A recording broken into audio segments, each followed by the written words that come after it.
All right, good morning, guys. We're going to start on ultraviolet and X-rays today. We're going to keep going with the same lesson about the electromagnetic spectrum. So ultraviolet rays are electromagnetic waves with wavelengths just shorter than those of visible light that are called ultraviolet rays, or UV rays for short.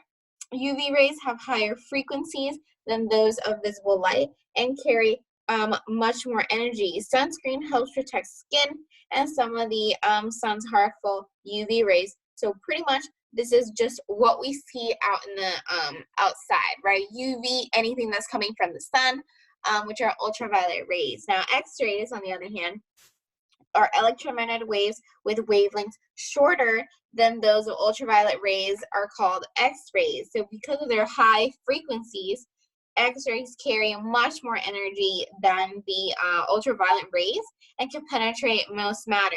So however, these dense matter such as bone absorbs these X-rays. Therefore, X-rays are able to make images of these bones and teeth in humans and animals. So the reason why we see X-rays is because they're able to penetrate, or actually no, they're able to absorb these X-rays, so which are bones. So bones and teeth are able to absorb these X-rays, and that's how we can see it. That's why you don't see the skin per se. You don't see that this part is black, is because it is able to penetrate all of our organs and things like that for they to be blank. Now, this absorbs it, so that's why we have this white shadow where our bones and teeth are. All right, so gamma rays. These are electromagnetic waves with the shortest wavelengths with the highest frequencies. So gamma rays, they have the greatest amount of energy of all the electromagnetic waves. Gamma rays are also very dangerous though, but they do have some beneficial uses. So radiosurgery is a tool that uses several hundred precisely focused gamma rays to target tumors, especially in the brain. So a blast of radiation at this point where the beam cross destroys the targeted tumor cells. So the combination of, for example, 200 gamma ray beams can leave tumor cells unable to reproduce. We can stop tumors from growing. So if you're looking at it here, right, we have all of these gamma rays, and the person will go in just like this figure up here. Person is going to go into this machine. The gamma rays are going to be able to target very specific cells within a tumor. So this would be your target, it would be your tumor if you had brain cancer or anything like that. So then these cells are going to be hit by these gamma rays, and they're not going to allow cells to reproduce. So remember, our last unit, cellular reproduction occurs with mitosis. Okay, remember, because mitosis are the ones that are body cells. So our nerve cells in here, our neurons and things like that do count as body cells. So they are going to be not able to reproduce, so they're going to be dying off. Cells die pretty quickly, honestly. So they won't be able to reproduce, and that will be it for the tumor. Obviously, it takes a couple times to do that. Now we're going to start on a little bit about heat and material. So if you do have your textbook, we're on page 24 to 29. If you do not have it, it is okay. I do put enough information on here for you to be finding the questions and things like that either way. All right, so a conductor. So when you bake something in the oven, okay, you're going to use dishes made of, for example, glass or ceramic or metal instead of plastic. You don't want to put something in that's made from plastic inside the oven. It's just going to melt, okay? So some materials are going to stand up to the heat or the oven better than others. Some materials are going to be responding to heat of the ovens better than others. So materials are going to, some of them are going to melt, some of them are not going to melt. Depends on what they're composed of, what their atoms are, what elements are in them. So the thermal properties of an object really determine on how it's going to be responding to heat based on what it is composed of. Conductors and insulators. So a conductor is just something that can conduct heat very, very well. So if you're walking barefoot from your living room, for example, to the tile floor, from a rug to the tile floor of your kitchen, you're going to notice that the tile feels a lot colder than the rug itself. But the temperature of the rug and the tile are the same, so they're both in room temperature. The difference has to do with how materials conduct heat, which is another way of saying how well they are able to absorb or transfer heat. So remember, if you're on a rug, okay, inside your house, whatever it is, you could say 72 degrees, okay?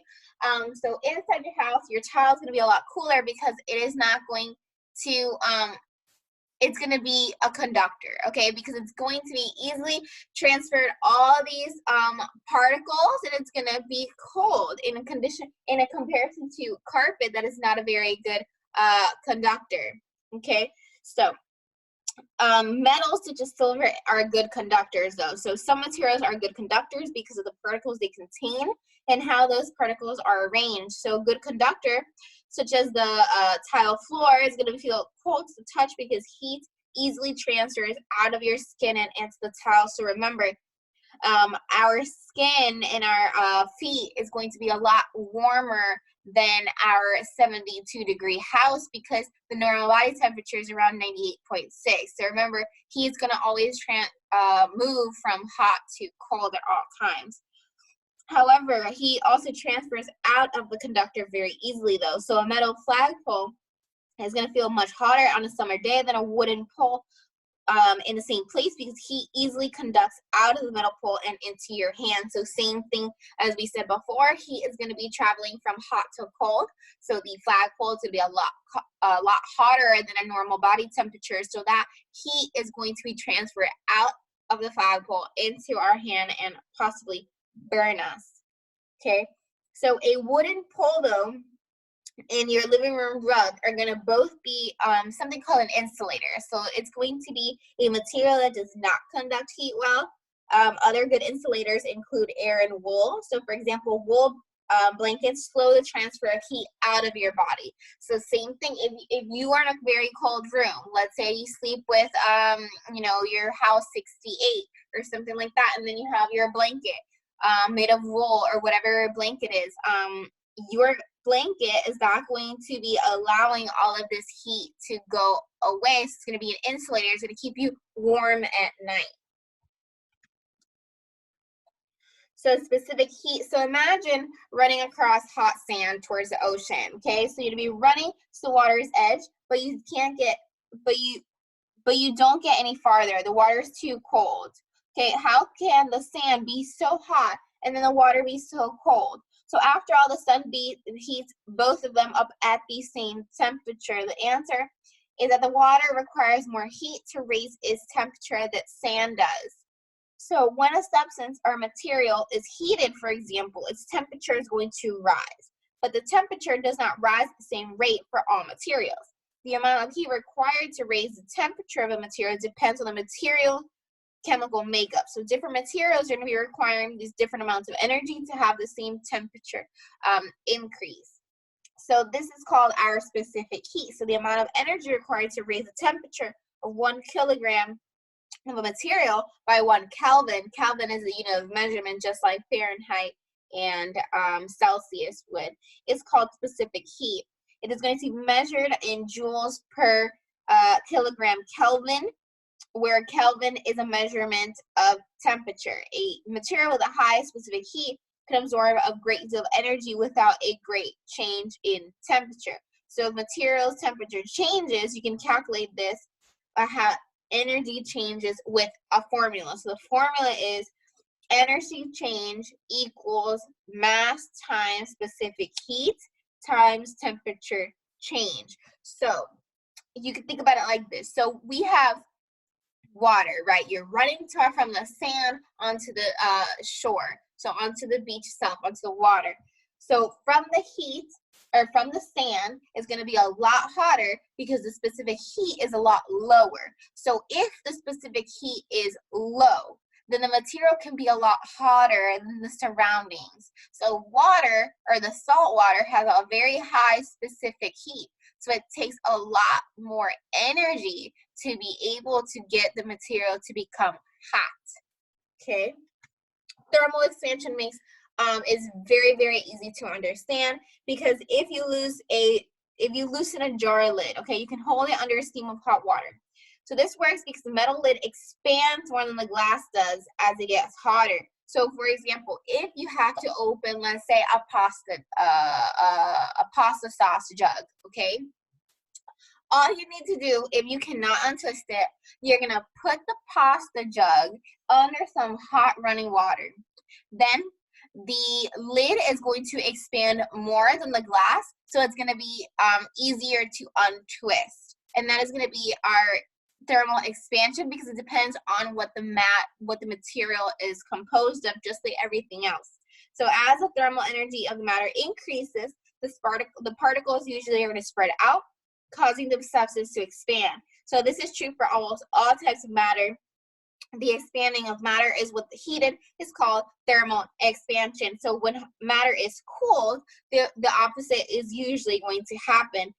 This causes the particles to slow down and move closer together. As matter cools, it usually decreases in volume or contracts, and different materials expand and contract at different rates. So if you want to think about solid, liquid, and gas, same exact thing, we're going through thermal expansion, because when you have a liquid, for say, let's say here, right, we have a 70 degrees in this first jug, and we're still in a liquid form. All of these are going to be liquid, but eventually it's going to expand and turn into a gas when you start increasing that temperature. So we have 70 degrees down here. Okay, water seems pretty stable. Eventually you're going to double this degrees, so you're at 140 degrees, so the molecules are going to start to spread apart. So that's why if you're cooking, let's say Alfredo or something in the kitchen, you have that milk in it. Most of the time the milk, if you're not paying attention to it, it's going to spill, because it's going to be expanding. So thermal expansion is going to be occurring, and then these particles are going to be moving out, and it's going to be causing liquid to go overboard, okay? So, but when we have a large pot, for example, and it's able to expand without it spilling, it's going to be turning into this gas. So, this is also very, very important for bridges. So if you're building a bridge, okay, most bridges have this thing called a bridge joint. They're going to be allowing the bridge to pretty much expand. Okay, I know it sounds really weird because you never think of a bridge expanding, but it does. So underneath, when you're, let's say you're going on to the beach, for example. So you're going to the beach, you go over a bridge into A1A, things like that. The bridge at the edges are going to have these bridge joints. They're going to allow room for the bridge to expand in the heat. So during summer, right, it's very, very hot. So the bridge itself is going to start expanding. So these bridge joints are going to be allowing the bridge to expand without it breaking. So if you do not have these bridge joints, though, then you're going to have this expanding bridge without room to expand, so it's going to collapse. So if you're an engineer, you want to be something like, not an engineer, an architect, for example, you really have to think about how you're going to construct things. So for now, I'm going to pause here. Make sure you're following the questions that I posted on Edmodo yesterday, and make sure you're completing that. Please do not give me one-word answers. Make sure you go in depth as much as you can. I will be posting another video tomorrow. Actually, no, I'm going to see you tomorrow. Tomorrow's Thursday. Don't forget. But yeah. All right. Have a good one. Bye.